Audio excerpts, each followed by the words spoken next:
Hai teman-teman semua, jadi kali ini mau nyobain get static props dan kita akan fetching data API dari JSON placeholder juga, tapi kali ini mau pakai yang /users. Nah, di sini strukturnya udah ada ID, name, username, email, dan masih banyak lagi. Dan kita mau coba pakai ID, email, sama name aja ya. Sisanya nggak akan kita pakai karena ini hanya untuk sample case aja. Terus hal yang pertama-tama teman-teman lakuin adalah aku mau pakai di page baru ya. Jadi aku bikin user.txx dan ini masih kosong. User.txx ini akan merepresentasikan dari URL ya. Jadi nanti akan jadi localhost /user gitu. Nah, karena aku pengen nampilin type ada ID, name, sama email, jadi aku perlu definisiin dulu type-nya. Nah, teman-teman bisa bikin type user props, terus diisi ada ID, ini number, terus ada name, string, dan satunya email aja, string gini ya.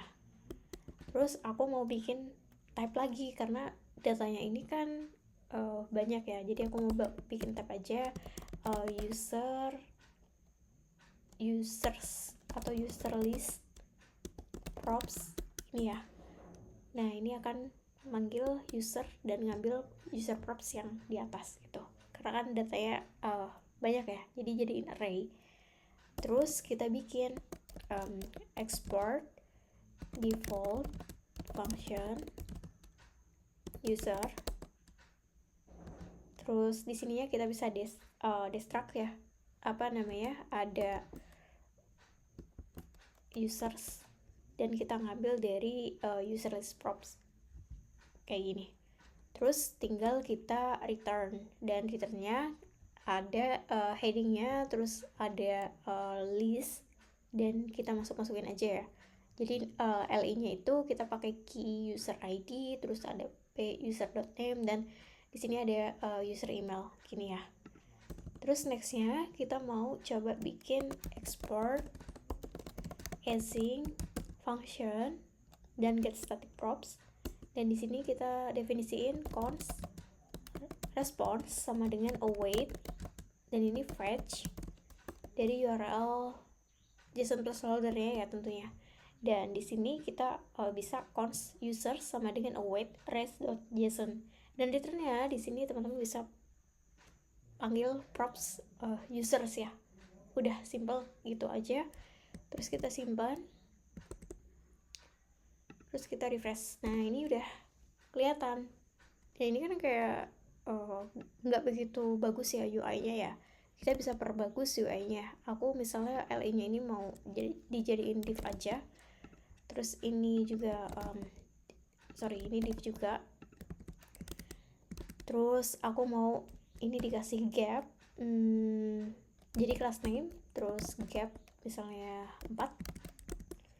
Terus jangan lupa dikasih flex ya. Nah, dia akan jadi flex. Terus teman-teman juga bisa kasih color untuk masing-masing div-nya. Jadi aku mau styling misalnya bg accent.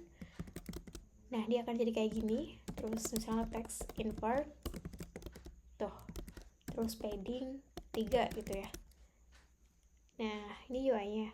Terus teman-teman bisa tambahin border atau apa gitu, dan bahkan juga sama di sini teman-teman bisa ngelimit mau tampilnya berapa data, misalnya 4 data tuh, dia akan nyesuaiin. Oke guys, jadi untuk yang get static props itu dia lebih cepat karena dia udah ketika kita build itu udah ada kontennya ya. Tapi kalau misalnya kita pakai get server side props, itu kontennya akan muncul by request. Nah, untuk sintaksnya itu sama, strukturnya sama persis kayak get static props, cuma ini tinggal ganti aja jadi get server side props ini.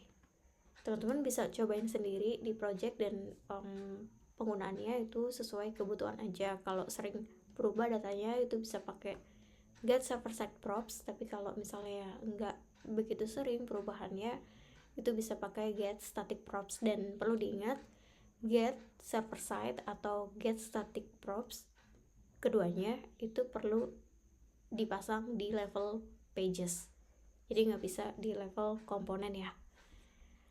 Oke, kita lihat ya, dan ini masih sama sih tampilannya.